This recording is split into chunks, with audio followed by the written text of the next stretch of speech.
So, I know I've talked about the possibility of Diamond and Pearl remakes once or twice on the channel, and despite what may be the popular opinion, it's not like I'm obsessed with the idea or anything, but it is a very real possibility, particularly in the near future, and now that Pokemon Sword and Shield have wrapped up, and it could be the case that Sinnoh remakes are coming next, I thought it would be cool to go over what I think are the biggest hints towards Pokemon Diamond and Pearl remakes in Sword and Shield.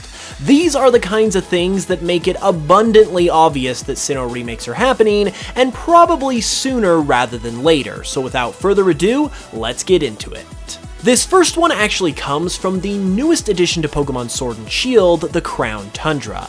Amongst all of the older Pokemon that were added into Sword and Shield with the Crown Tundra were nearly all of the fossil Pokemon, and not only that, but they were also made available to catch in the wild for the first time ever. With all that said though, do you think it's any coincidence that the only fossil Pokemon who were not included in the Crown Tundra are Cranidos and Shieldon, the fossil Pokemon from Sinnoh? Heck, Shieldon's name is Shieldon for crying out loud, so there is no way it wouldn't be in Sword and Shield if it wasn't held back for something specific, and that specific thing is definitely Diamond and Pearl remakes, no doubt. Within the base Sword and Shield game, there's another huge yet subtle clue that Sinnoh remakes are on the way, and it concerns none other than God himself, Arceus. While Arceus is not in Sword and Shield, which might be another clue to Sinnoh remakes in and of itself, one of its type-changing plates is. However, the only one that's in the games is the Fairy-type plate.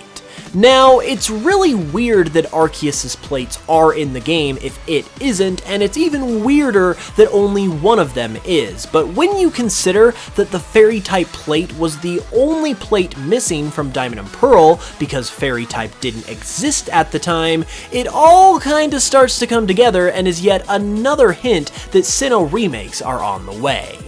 This next one I have admittedly kind of been freaking out over in multiple videos lately, but that's just because it's pretty mind-blowing. This isn't addressed directly in the games at all, but it's the kind of cheeky Game Freak teasing that we've become accustomed to over the years. So we obviously know with the Galar region being based on the UK that Sword and Shield has a very royal theme, and that is even more true with the Crown Tundra. With the mascot for the expansion, Calyrex, being based on a crown itself, it brings to mind the crown jewels of the UK, and it just so happens that one of those crown jewels are the Prince of Wales coronets, which just so happens to be what Mount Coronet is named after in Sinnoh, being the most important landmark in the entire region.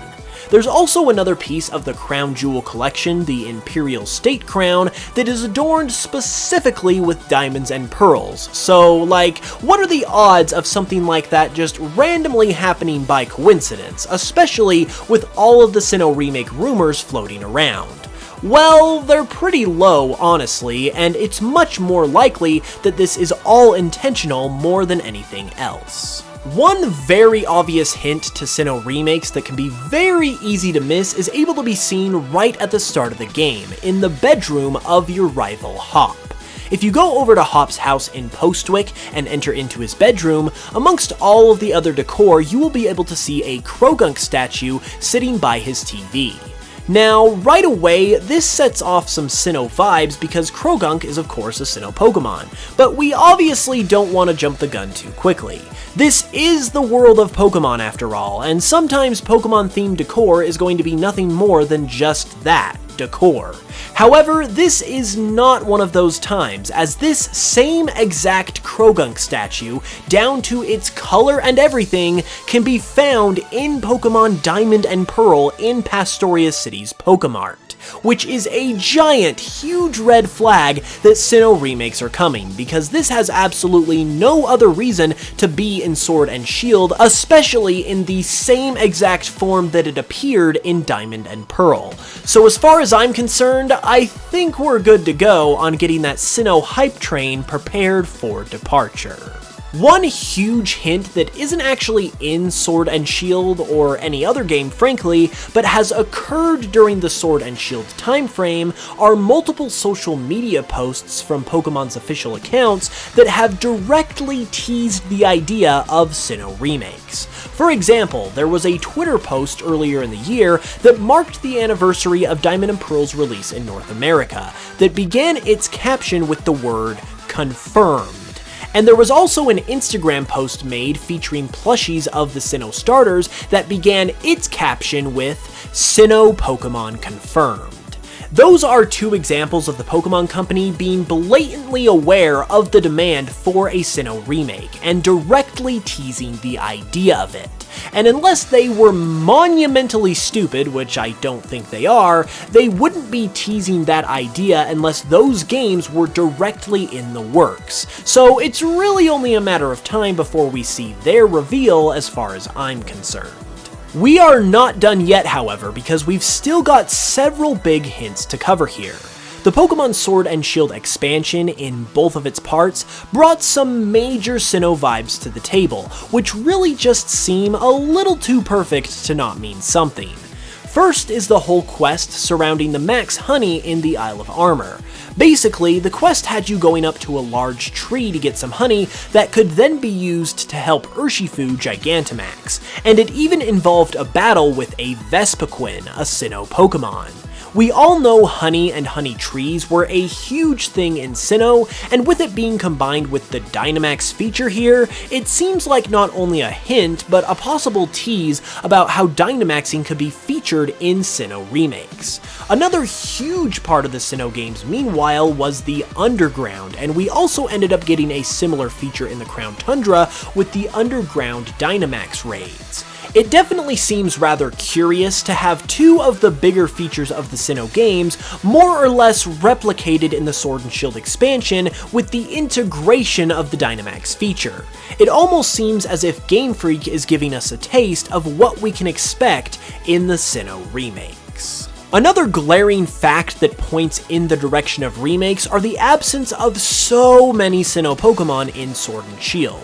Of course, a few Pokemon from every region didn't quite make the cut of the Galar games, but there are a significant amount of Sinnoh Pokemon missing in particular. In total, almost half of Sinnoh's Pokemon ended up being cut from Sword and Shield, with practically all of them being significant Sinnoh Pokemon, such as the starters and all of the mythical Pokemon, which is also suspect due to every other region having at least some of their mythical Pokemon in the game. Considering it would be a no-brainer to save those Pokemon's debut within the generation for Diamond & Pearl remakes, this just adds to the mountain of evidence that those remakes are on the way. One thing that the Crown Tundra did extremely well that also very much had some Sinnoh vibes to it were all of the various Pokemon events that were dotted throughout the expansion. There were several Pokemon that could only be accessed after completing a specific set of tasks, and one of those Pokemon was Spiritomb. Spiritomb is of course an extremely prominent Sinnoh Pokemon, and the way you are able to gain access to it in Sword and Shield just so happens to be the same exact way that you would encounter it in Diamond and Pearl, by connecting to the internet and talking to 32 other people, after interacting with the grave that Spiritomb ultimately appears in front of. This is, without a doubt, a Sinnoh reference if nothing else, but it's also very likely a tease given all of these other hints that were being fed simultaneously. Also, not to sound like a conspiracy theorist or anything, but if you divide 32, the number of people you have to talk to get Spiritomb, by 8, the generation we are currently in, you get 4, as in Gen 4, as in Diamond & Pearl remakes confirmed, baby. Oh yeah, there we go, everyone can go home now. There's definitely no way this is not a hint and just a coincidence. Trust me guys, the math never lies. And speaking of Pokemon events in the Crown Tundra, one of the biggest and most important ones are the Regis, and the presence of new Regis being added in this game was an immediate red flag in terms of Sinnoh remakes, because of course Regigigas is a thing that happened in Gen 4, and adding on to that storyline for a remake would make a ton of sense. This one has been discussed for a while, but in addition to it, it is also worth noting that each of the Regi's temples on the inside are exactly the same as they were in the Gen 4 games, which very well could be another nod to things to come in and of itself. And last but not least, we've got a hint involving Eternatus, believe it or not. This comes from the base Sword and Shield game, specifically when you're battling Eternamax Eternatus. If you look closely during the battle, you'll see the fabric of reality being ripped apart almost, and various locations throughout Galar will be able to be seen in various portal-like openings in the air. One of Eternamax Eternatus' Pokédex entries talks about this, saying that the amount of energy coming from this Pokémon is warping the surrounding space-time. Space-time. Space and time, the two major elements of Diamond and Pearl mentioned specifically in this Dex entry of one of the legendary Pokemon of Galar. Whether or not Eternatus will have anything to do with Dialga and Palkia is yet to be seen, but again, the odds of this just casually being put into the Pokédex and it being a coincidence are very, very low in my opinion. This is practically a Sinnoh flavored slap in the face, and it makes the prospect of Sinnoh remakes very likely and very exciting. So those were what I believe to be the biggest hints in Sword and Shield for Diamond and Pearl remakes. But what do you guys think? Are there any other hints I missed, and do these convince you that Sinnoh remakes are on the way? Let me know with a comment and leave a like if you enjoyed the video. You can also support the channel if you would like, as well as videos just like this, by listening to my Pokemon remixes on Spotify and other music streaming services, and by watching my Pokemon Cardinal series on YouTube if you haven't yet either. With that said, I will see you soon with another video, and until then, as always, I will smell you guys later.